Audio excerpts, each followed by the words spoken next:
Prezados e queridos irmãos da TV Caminho Livre, graça e paz do Senhor Jesus. O assunto que me traz aqui é um assunto muitíssimo importante. Expiação sempre será um assunto importante, especialmente se nós considerarmos esse assunto conforme o que a Bíblia diz. Então devemos prestar atenção ao que a Bíblia fala sobre esse assunto, porque é um assunto fundamental para que nós entendamos o que é o verdadeiro Evangelho da Graça e o que não é o Evangelho da Graça, certo? Muito bem. Eu começo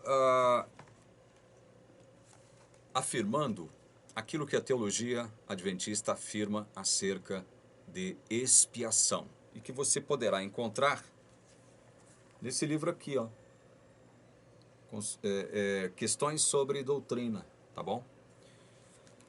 Já li muita coisa acerca desse livro, já falei muita coisa acerca desse livro, mas se você ler este livro, você vai perceber que o entendimento que a Igreja Adventista, a teologia adventista tem sobre expiação, não é um entendimento fundamentado pela Bíblia, não é o mesmo entendimento fundamentado pela Bíblia, não é. O que a igreja propugna como sendo expiação é algo estranho à palavra de Deus. A teologia adventista vai afirmar que a expiação é um processo e não um ato sacrificial. Vai dizer que aquele ato sacrificial de Cristo na cruz, ele não foi todo suficiente, não foi completo. Foi apenas uma fase, o cumprimento de uma fase da expiação. A teologia adventista vai dizer ainda que o ato sacrificial de Cristo na cruz não é completo nem todo suficiente, porque na cruz Jesus ele consuma a provisão da salvação. E não propriamente dita a salvação ou a expiação completa, final. É isso que vai dizer a teologia adventista. Segundo ela, a expiação só se concluirá quando Jesus julgar, evidentemente de modo favorável, todos os nomes, todas as pessoas a quem ele vai salvar. Isso agora lá no santuário celestial. Então, a expiação, o ato sacrificial de Cristo não foi, para a teologia adventista, um ato completo e nem todo suficiente. Ellen White, num de seus escritos, disse que o Pai, deixa eu ver se eu me lembro bem dessa citação, se referindo a Deus Pai, ela disse que o Pai, diante da cruz, se prostrou. Ellen White diz isso, que Deus Pai se prostrou perante a cruz de Cristo e, em reconhecimento de sua perfeição, disse: basta, a expiação está completa. Então, mas a própria Ellen White, eu já li esse texto aqui dela, inclusive que consta aqui em questões sobre a doutrina, vai dizer que a expiação é um processo.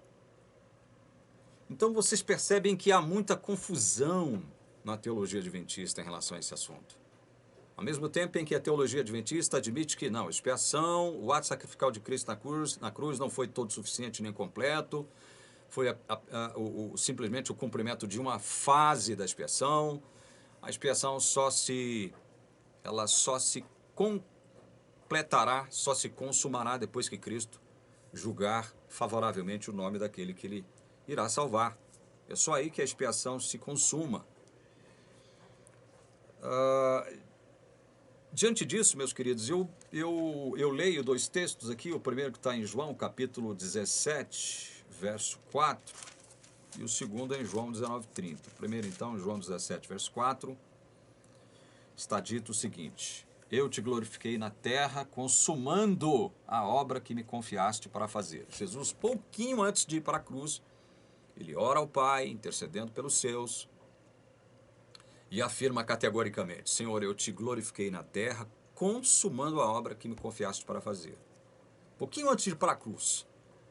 A convicção, a certeza, né, de que ele realmente iria cumprir a missão, para a qual ele foi escolhido e enviado por Deus, que ele disse: eu te glorifiquei na terra, consumando a obra que me confiaste para fazer.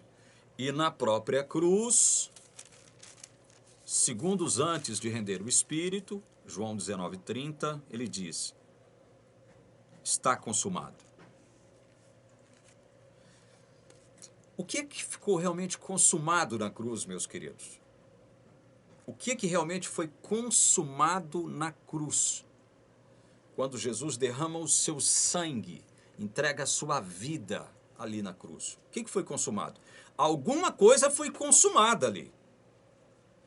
E essa consumação não tem outro sentido senão de fim. Conclusão. Término. Chegou-se a um termo. Chegou-se à sua conclusão, chegou-se ao término. Algo foi consumado, algo foi terminado, algo foi findado. Que algo é esse que foi findado? Que algo é este que foi findado? E que a teologia adventista não admite. Ela diz: o ato sacrificial de Cristo na cruz, alguns de seus teólogos dizem, né? Não foi todo suficiente, não foi completo. Outro teólogo diz que a expiação só se consumará depois que não houver mais contagem de tempo.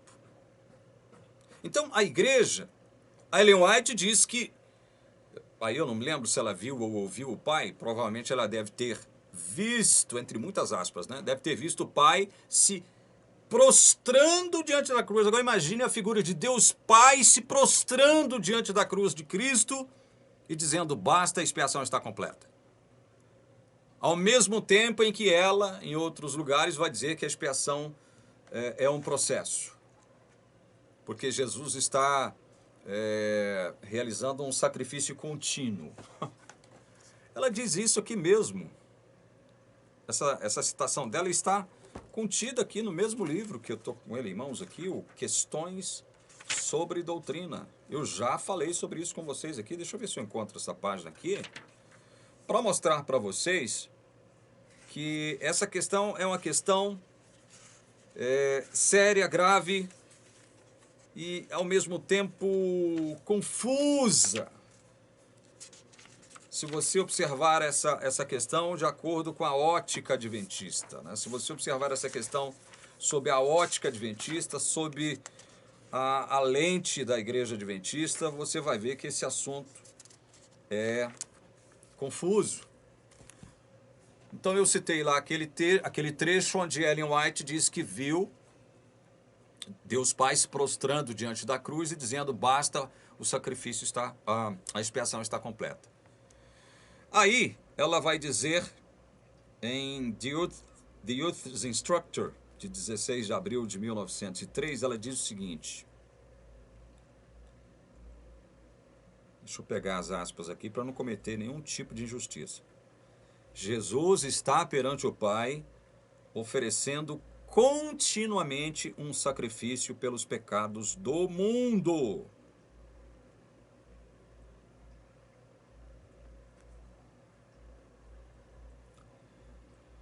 Já não é mais necessário uma expiação diária e anual. Ela está falando com relação àquela expiação diária e anual que era realizada lá no tabernáculo, né? Mas por causa da contínua prática do pecado, é necessário o sacrifício expiatório de um mediador celestial. Jesus, nosso grande sumo sacerdote, oficia por nós na presença de Deus, oferecendo em nosso favor seu sangue derramado. Então ela tá dizendo que Jesus está oferecendo continuamente um sacrifício pelos pecados do mundo. Veja, a morte de Jesus na cruz foi um sacrifício, um ato sacrificial, que ele afirma categoricamente que consumou algo, terminou, deu fim a algo. Que algo é esse? Que a igreja adventista não admite que chegou ao seu término, que chegou ao seu limite, que chegou à sua conclusão? a sua consumação real e de fato? Que algo é esse que a Igreja Adventista não admite? Veja, por que é necessário questionar isso? Porque Jesus declara que consumou algo. Algo foi terminado, meus irmãos. Algo foi consumado, algo foi terminado. Então nós precisamos entender o que foi realmente terminado na cruz. Para que vocês comecem a entender isso, eu leio 2 textos de Romanos, capítulo 3, versos 24 e 25. Sendo justificados gratuitamente por sua graça, mediante a redenção que há em Cristo Jesus, a quem Deus propôs, olha isso aqui, no seu sangue, como propiciação, mediante a fé, para manifestar a sua justiça, por ter Deus na sua tolerância, deixado impunes os pecados anteriormente cometidos. Verso 26, só para a gente fechar aqui. Tendo em vista a manifestação da sua justiça no tempo presente, para ele mesmo ser justo e o justificador daquele que tem fé em Jesus. A nossa redenção está em uma pessoa, em Jesus. E aí Paulo está dizendo o seguinte, a quem Deus propôs no seu sangue como propiciação mediante a fé. Então, onde é que o sangue de Jesus foi derramado? Na cruz. Então quer dizer que a morte de Jesus foi sim um ato sacrificial. Jesus derrama o seu sangue santo ali na cruz. E esse derramar desse sangue santo na cruz significa que propiciação, Deus está sendo satisfeito, a sua justiça está sendo satisfeita com a morte de Cristo na cruz, com o propósito de tornar Jesus justo e justificador, o próprio Deus, né? Justo e justificador mediante a fé, gente, olha. Para ele mesmo ser justo e justificador daquele que tem fé em Jesus. Então, a nossa justificação, ela foi completada na cruz. Justificação, ou seja, mediante a fé que eu tenho em Jesus, a fé que você tem em Jesus, você que creu realmente em Jesus, você já é uma pessoa justificada. Você foi justificado. O fato de nós dizermos, olha, você foi justificado, óbvio, se você realmente tem fé verdadeira em Jesus, significa que aquele processo que você deveria responder num determinado tribunal, ele foi encerrado. Você já foi justificado. Você não pode ser mais condenado porque o seu processo se encerrou. Quem é advogado, e eu sei que tem alguns me assistindo agora, e aí eu faço uma referência aqui ao meu querido irmão e amigo, irmão Ademar, que foi defensor público por cerca de 3 décadas lá no Mato Grosso, grande advogado. Quem é advogado saberá interpretar exatamente o sentido da palavra justificado. Você foi justificado. O processo se encerrou. Seu caso foi considerado e agora você está justificado. Você está livre das acusações que alguém estava fazendo contra você. Você não mais deve responder por absolutamente nada em relação a isso. Por quê? Porque seu caso já foi julgado e você foi justificado. Onde mesmo? Na cruz, quando Jesus derrama o seu sangue. Então nós temos um ato sacrificial um ato sacrificial, sobre o qual Jesus afirma o seguinte: está consumado, está encerrado, está terminado, está concluído. Passa a régua, fecha a conta, está consumado. Mas qual o sentido desse ato sacrificial, sobre o qual Jesus disse categoricamente que está consumado? Primeiro, ele tem um sentido de juízo, de julgamento. Você passou por um julgamento na cruz. Mas pelo fato de você ter fé em Jesus, fé verdadeira em Jesus, você foi considerado justo, justificado, por conta da sua própria justiça, por conta de você ter vencido todos os defeitos de caráter que você tem. Não, você ainda continua tendo grandes e muitos defeitos de caráter, assim como eu, assim como todos nós. Mesmo depois de justificados, nós ainda continuamos tendo grandes e muitos defeitos de caráter. Não é por ter vencido os nossos defeitos de caráter, muitos deles grandes defeitos de caráter, que nós somos justificados, não. É mediante um negócio chamado fé. Fé naquilo que Jesus fez lá na cruz. Fé no seu sangue. Ora, o sangue foi derramado em uma ocasião apenas. Eu digo, veja bem, porque lá no Getsêmani, a Bíblia nos informa que Jesus, em determinado momento, de tão angustiado que estava, já recebendo toda a pressão, toda a carga espiritual do pecado sobre si, os pecados daqueles a quem ele veio salvar, ele suou sangue. A Bíblia diz isso, que Jesus chegou a suar sangue. Mas esse suor de sangue não foi o ato final da obra de Jesus. Jesus não estava consumando a obra ali. Ele consumou quando ele derramou o seu sangue por ter sido ferido na cruz. Pouco antes de ser levado para a cruz, ele já derramou muito sangue. Por quê? Porque feriram covardemente, brutalmente o Senhor Jesus.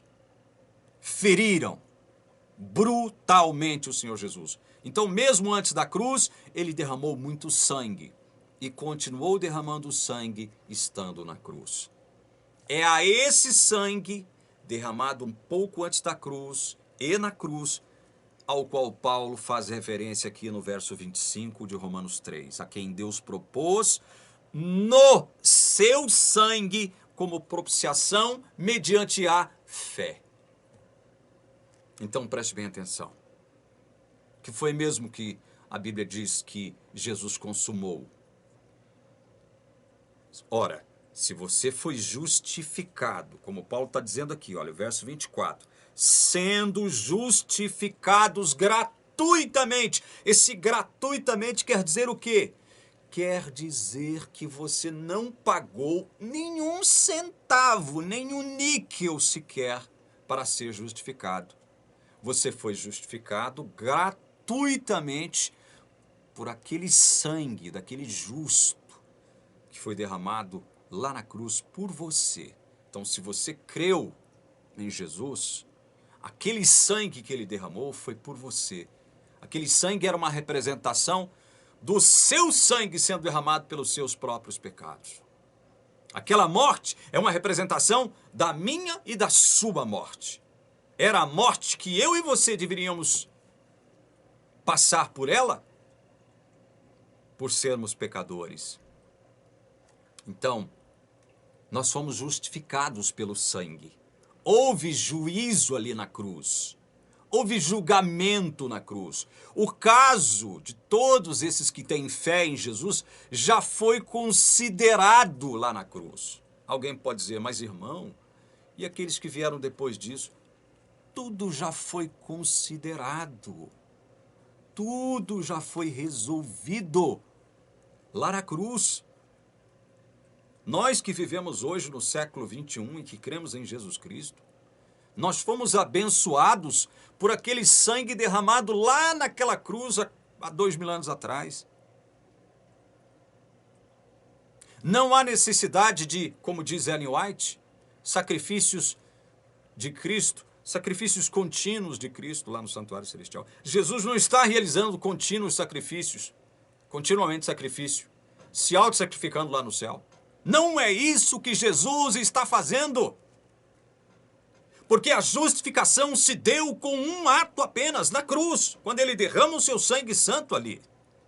É ali que nós somos justificados gratuitamente. Você quer duvidar de Deus, meu querido? Que está dizendo que você que tem fé verdadeira em Jesus já foi justificado? Não, olha, esse é um processo irreversível. Não há como você reabrir esse processo lá na frente.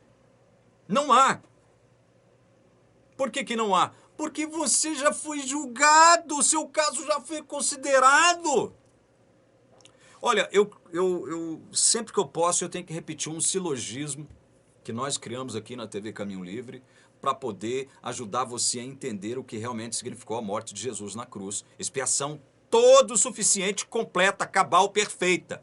Não é isso que entende a teologia adventista, mas o silogismo é o seguinte, presta atenção, mais uma vez. Eu vou ter que expressar esse silogismo que nós desenvolvemos aqui. O silogismo começa com a primeira premissa.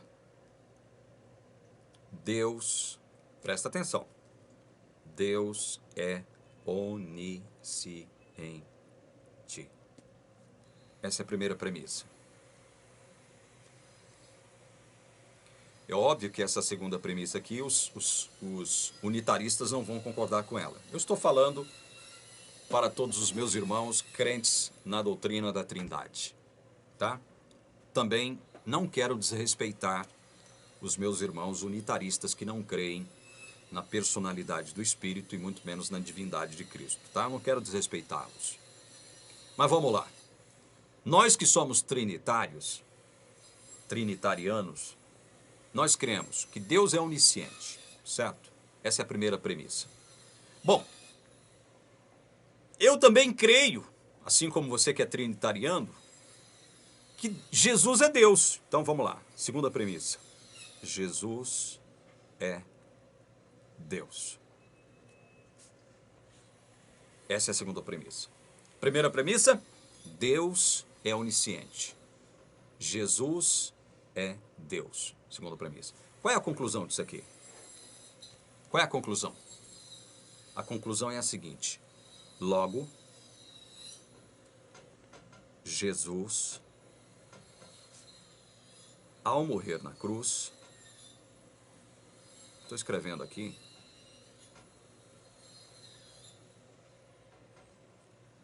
já sabia por quem estaria morrendo.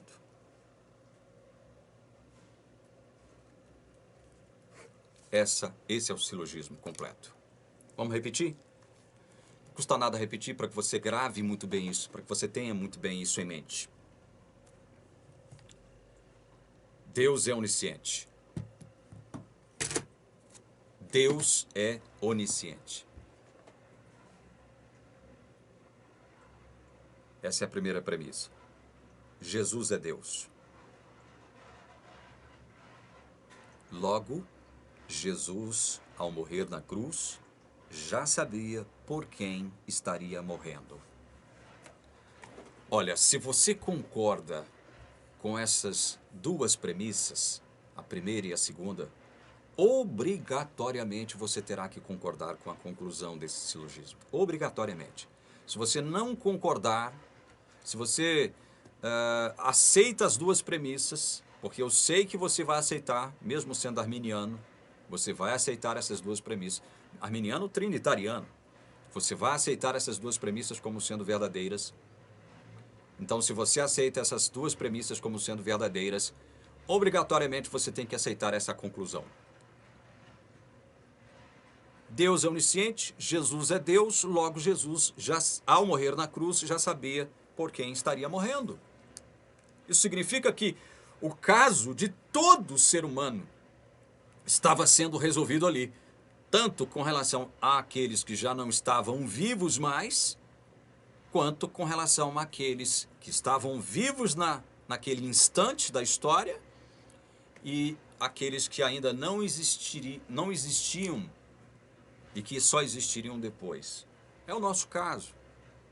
Aqueles que viriam a existir no futuro. Passado, presente e futuro, tudo resolvido aonde mesmo? Na cruz. É na cruz que nós fomos justificados. Portanto, essa história de dizer o seguinte, olha, a expiação é um processo, ela, na cruz, o que Jesus consuma não é a própria expiação, ele consuma a provisão, ele proveu, então, ele proveu ali a salvação para todos os que creem nele. Ele só proveu, mas essa salvação só se consumará depois que o sumo sacerdote, no céu, agora, ele julgue o caso de cada um, favoravelmente, óbvio. E aí ele conclui o caso favoravelmente ao fulano X, salvo o fulano X, e agora sim a expiação está completa, a expiação é perfeita. E isso é o que diz um teólogo. O outro teólogo vai mais além, não, é quando deixar de existir tempo. Quando mais não existir tempo e o caso de todos os salvos já foram julgados, aí sim a expiação foi completada. Bom, é óbvio que a teologia adventista está completamente equivocada nesse aspecto, ela é antibíblica nesse aspecto. Aqui em Romanos capítulo 5, evidentemente que eu teria muitos textos para ler, esse assunto é um assunto abrangente na Bíblia. Aqui no Romanos capítulo 5, verso 1 diz assim, justificados, pois, mediante a fé, temos paz com Deus por meio de nosso Senhor Jesus Cristo. Nós somos justificados não é porque nós conseguimos vencer os nossos defeitos de caráter, não. Não é porque Jesus olhou para nós e viu uma vida santinha, perfeitinha, né? Uma vida íntegra, estou falando do ponto de vista dos hábitos, do comportamento. Estou falando em termos de santificação diária. Não é porque Jesus viu em nós um santinho, uma santinha com a vida perfeitinha. Não é isso. Nós somos justificados pela fé. No que mesmo? No sangue que Jesus derramou, mas onde mesmo? Na cruz.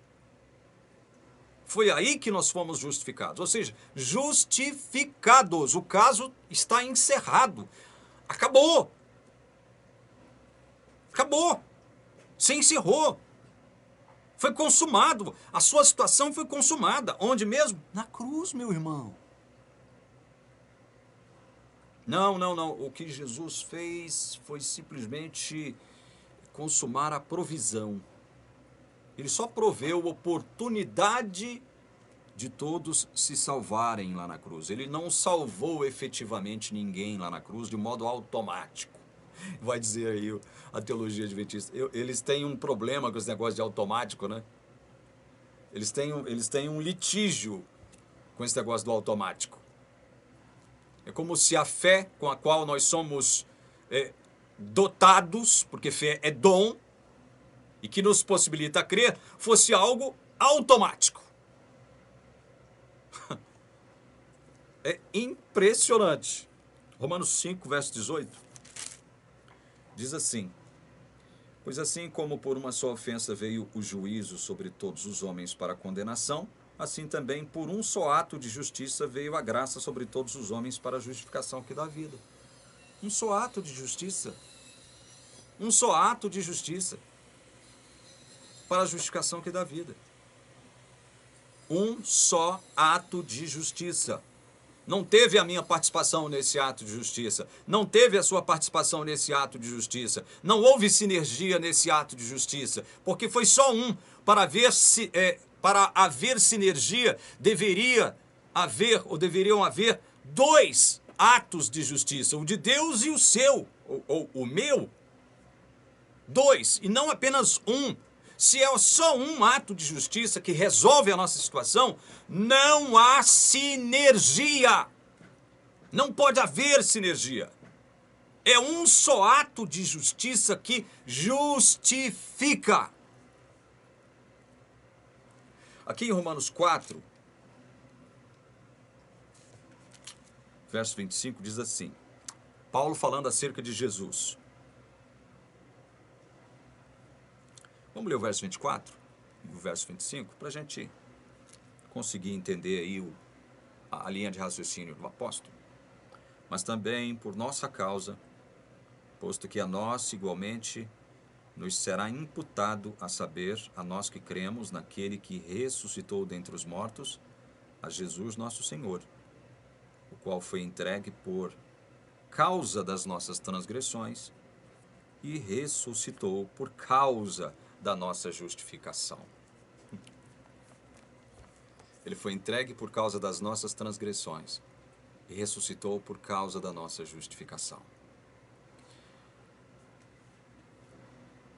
Então, qual foi esse único ato de justiça que fez com que Deus olhasse para mim e dissesse: Paulo, você está justificado perante mim. Seu caso está decidido. Pronto, você está justificado. Seu caso é irreversível. Não há como você alterar essa condição agora de justificado. Por que não? Porque isso foi feito em Cristo. Você recebeu a imputação da justiça de Cristo que morreu por você, por causa das suas transgressões. Deus pode dizer assim para mim: Paulo, você foi justificado não porque você foi santinho, perfeitinho, conseguiu vencer todos os seus defeitos de caráter, os muitos defeitos de caráter que você tem, Paulo. Não foi por isso que você foi justificado, mas pelo sangue que Cristo derramou na cruz por você, por causa dos seus pecados. E você creu nele. Você creu no ato sacrificial de Cristo, que te substituiu lá na cruz. Então você está justificado. A justiça que pertence a Jesus, meu filho, eu imputo ela a você, Paulo. Eu imputo ela a você. Está aqui. Você está justificado, seu caso está decidido. Pronto, acabou. Você foi justificado, então agora eu tenho paz com você. Eu tenho paz com você. Estamos em paz um com o outro. Não estamos em guerra mais. Somos amigos. Eu sou seu pai e você agora é meu filho. Você foi adotado por mim. Acabou. Acabou. Ninguém pode tirar você da minha mão mais, Paulo. Mesma coisa que ele disse para mim, ele disse para você, meu irmão e minha irmã, adventista que está me assistindo agora. Isso é evangelho, meu irmão. Não é essa história, não, justificação, a expiação não foi completada na cruz, não. Ali foi só uma fase de um processo. Aí esse processo ele tem algumas fases. E vai ter que se encerrar lá na frente. Não está tudo decidido, não. Porque se você pensa assim, você pode relaxar, você pode se tornar um cristão relapso, um cristão safado, sem vergonha. Como eu sei que tem muito crente safado e sem vergonha por aí. Eu sei que tem.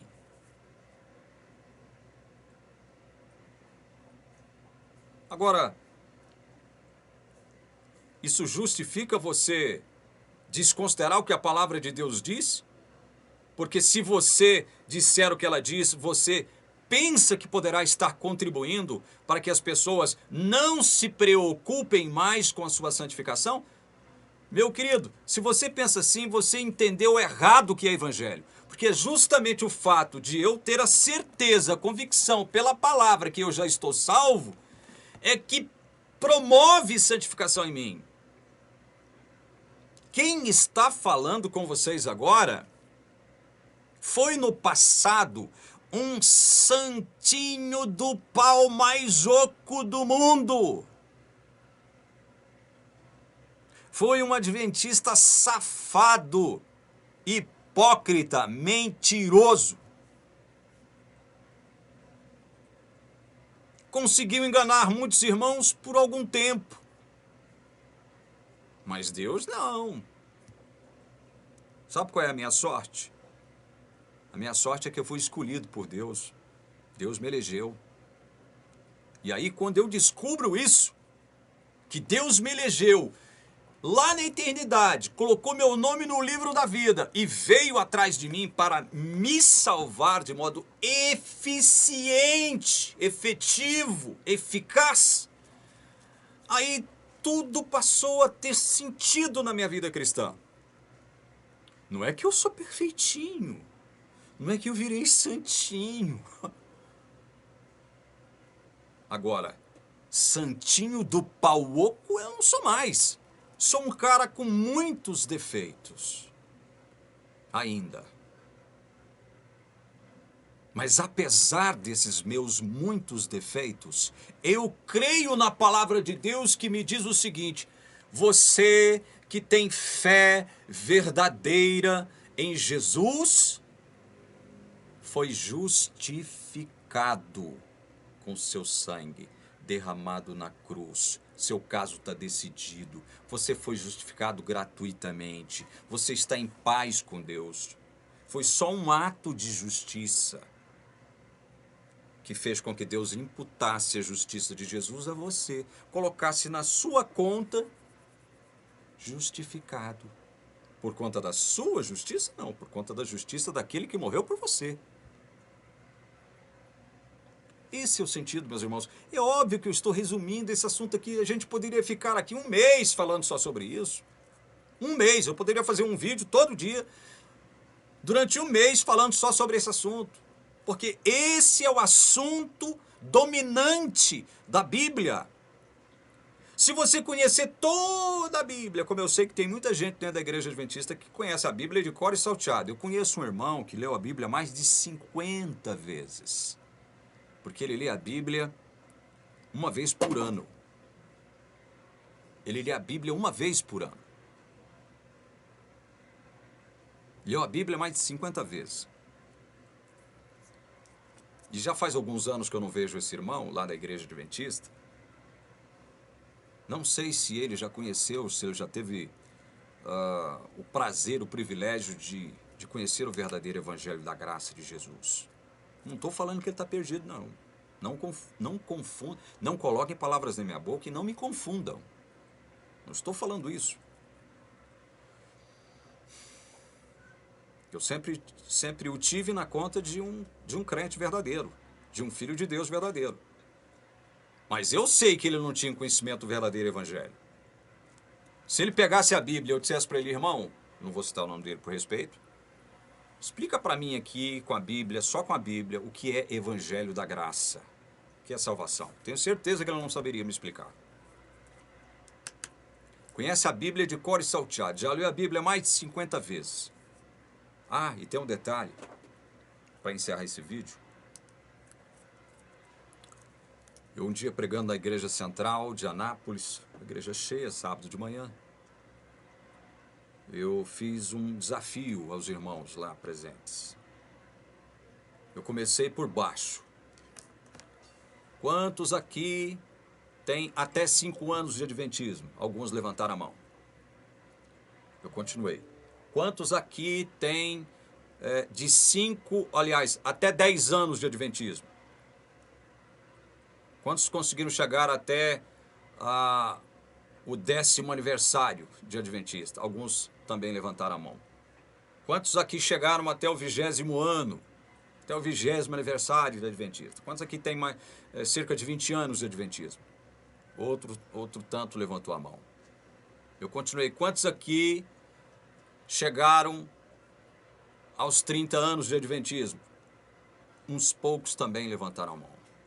Quantos aqui chegaram aos 40 anos de adventismo? Outro pouco levantou a mão. E por último eu disse, quantos aqui chegaram aos 50 anos de adventismo? Acho que, se não me engano, uns três mãos se levantaram. Uma das mãos que se levantou foi desse irmão a quem eu me referi agora, que leu a Bíblia mais de 50 vezes. 50 anos de adventismo. Então eu comecei com 5, passei para 10, 20, 30, 40, 50. Aí depois eu perguntei.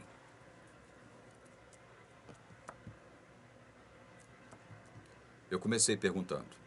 Você que tem 5 anos de adventismo, até 5 anos de adventismo, você já venceu todos os seus defeitos de caráter? Você não peca mais? Levanta a mão quem já venceu todos os defeitos de caráter. Nenhuma mão levantada. Você que tem 10 anos de adventismo, já venceu todos os pecados, ou seja, não tem mais nenhum defeito de caráter? Levante a mão quem venceu todos os pecados, não tem mais nenhum defeito de caráter. Quem não peca mais? Você que tem 10 anos de adventismo, ninguém levantou a mão.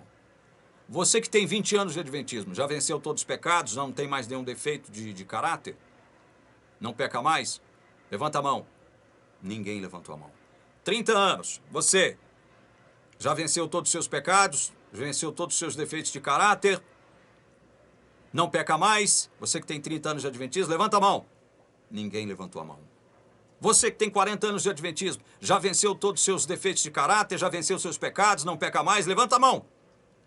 Ninguém levantou a mão. Por último, vocês, pouquíssimos que levantaram a mão, vocês que têm 50 anos de adventismo, já venceu ou já venceram seus defeitos de caráter, não pecam mais? Levanta a mão. Quem de vocês que tem 50 anos de adventismo já não peca mais? Permaneceram todos com as mãos abaixadas. E aí eu disse, e aí, irmãos, o que é que está errado? É óbvio que muita coisa, né? É uma pergunta muito genérica, né? Para ser respondida assim na lata. Muitas coisas, né? Mas uma delas, com certeza, uma delas é o entendimento que a teologia adventista tem sobre essa questão. Essa questão da expiação, da salvação, da justificação. Com certeza. E aí eu disse o seguinte, eu os desafiei, todos esses que permaneceram com as mãos abaixadas, e eu depois, eu também, eu disse que eu não teria coragem de levantar a minha mão, né, porque eu não venci todos os meus defeitos de caráter, eu não venci os meus pecados. Eu ainda continuava pecando, como peco até hoje, né? Então eu disse a ele o seguinte, olha, o que está errado, meus irmãos? Se vocês acham que para alcançar a salvação, para serem salvos de verdade, aceitos por Cristo de verdade, se vocês acham que vocês só serão aceitos depois que vocês vencerem os seus defeitos de caráter todos, deixarem de cometer um único pecado sequer, é que vocês serão salvos, pois eu lhes digo que vocês estarão todos perdidos. Olha, foi um rebuliço. Foi um rebuliço. Teve gente que, ao final do sermão, veio me cumprimentar e teve gente que veio me excomungar. Teve gente que brigou comigo. Inclusive, esse irmão a quem eu me referi agora, que leu a Bíblia mais de 50 vezes, ele me trancou numa sala do Mini Céus que tinha lá na Igreja Central e veio me advertir duramente. Veio me advertir duramente, porque o que eu havia dito não era bíblico. Não se coadunava com a escola de pensamento adventista. Ora, mas eu sei disso. Eu já sabia disso. Eu simplesmente provoquei a igreja a pensar de conformidade, não com a teologia adventista, mas a pensar de acordo com aquilo que a Bíblia nos diz. A Bíblia nos diz. E por último, encerrando, eu vou voltar a esse assunto. Não pensem vocês que eu encerrei esse assunto aqui, não. Esse é, como eu disse, é o assunto dominante da palavra. Agora, tem gente que lê a Bíblia mais de 50 vezes, tem gente que lê a Bíblia todo ano, tem gente que conhece a Bíblia de cor e salteado, mas não sabe responder o que é Evangelho da Graça. Não sabe o que é Evangelho. Não sabe o que é Evangelho. Ainda. Está ali na igreja, claudicando, sabe? Levando a vida espiritual aos trancos e barrancos. Com fome e com sede. Quantas vezes eu fui à igreja aos sábados, tentando ouvir a palavra de Deus, sentei naquele banco da igreja, tentando ouvir a palavra de Deus, uma palavra que me incentivasse, uma palavra que mexesse comigo, uma palavra que me chacoalhasse, uma palavra que me fizesse ter a certeza de que Deus falou comigo naquela manhã de sábado dentro da igreja adventista, e saí de lá com fome, com sede, vazio, decepcionado, triste, com raiva. Porque fizeram perder o meu tempo, aliás, o tempo de Deus. Eu vi uma experiência dentro da igreja adventista, meus irmãos, eu vivi uma experiência lá. Certo sábado entregaram o púlpito para o pastor convidado pregar, faltando 15 para o meio-dia. Ou era 5, eu não me lembro mais, eu só sei que entregaram o púlpito para o pastor pregar, num sábado, pastor convidado, já era próximo do meio-dia. Próximo do meio-dia. E aí a igreja toda levou uma ensaboada do pastor, que disse o seguinte: olha, na hora que nós deveríamos estar todos levantando para irmos embora, verdadeiramente alimentados, saciados com a palavra de Deus, vocês me entregam para que eu pregue? O que está acontecendo com essa igreja? Tem alguma coisa errada com essa igreja. Eu vibrei porque parece que eu era o único a reclamar sobre essa questão do sábado de manhã na igreja adventista. Escola sabatina, antes da lição, uma encheção de saco. Aí 10, 15 minutos no máximo para a lição. Quando começa a ficar boa a discussão da lição, quando o assunto era bom, aí acaba. Aí vem mais encheção de linguiça, mais encheção de saco. Aí vem anúncio do departamento tal, anúncio do departamento fulano de tal, anúncio do Beltrano, do Cicrano, reunião disso, reunião daquilo, comissão à tarde. Comissão. É onde os fígados dos pecadores eram devorados.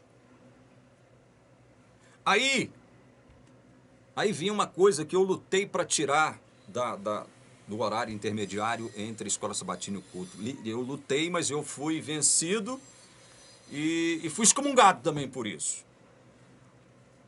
A hora das crianças, o momento ali das crianças.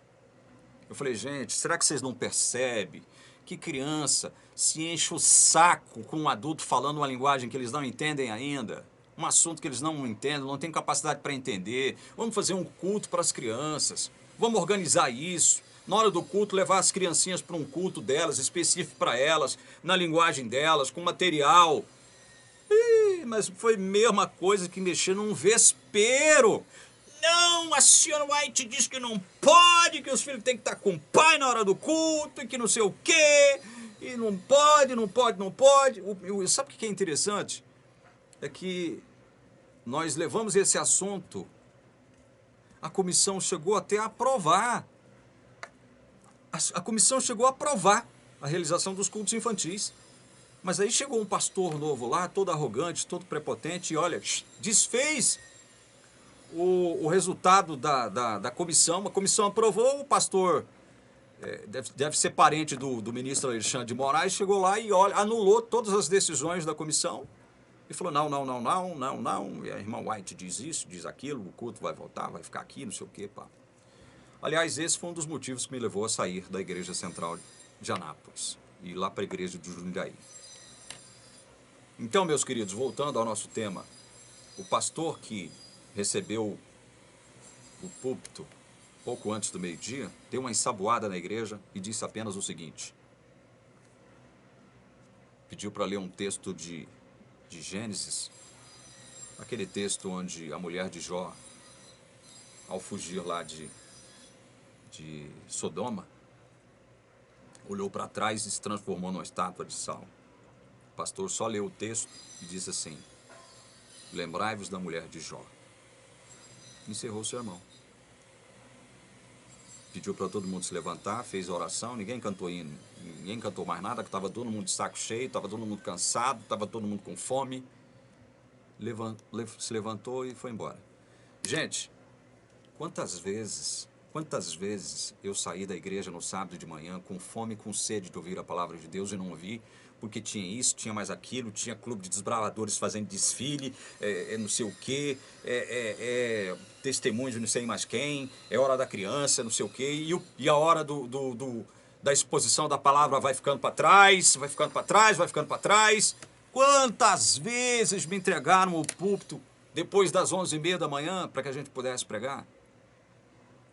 Estava todo mundo já cansado, de saco cheio, as crianças chorando, berrando na igreja. Não há quem suporte ficar 3 horas sentado, só ouvindo, ouvindo, ouvindo, ouvindo. Então, meus queridos, esse assunto nós vamos continuar repercutindo esse assunto aqui, expiação, salvação, evangelho. Esse é o nosso assunto. Esse é o nosso assunto. Não tem outro assunto mais importante para a gente aqui da TV Caminho Livre do que esse, não. Tá? Deus abençoe você que assistiu esse vídeo até o final. Espero que você possa ter entendido que você que crê verdadeiramente em Jesus, adventista ou não, você foi justificado. Não porque você seja santo, não porque você tenha vencido todos os seus pecados, não porque você fala língua estranha, não porque você faz milagre, não porque você seja diretor de trabalho missionário, ancião, diaconisa, diácono, presbítero, pastor, não é por isso não. É porque você foi justificado com a justiça que pertencia originalmente e pertence ao Filho de Deus, Jesus, que derramou o seu sangue por você lá na cruz. E é em nome de quem eu rogo uma bênção especial sobre você que nos assistiu até agora. Amém.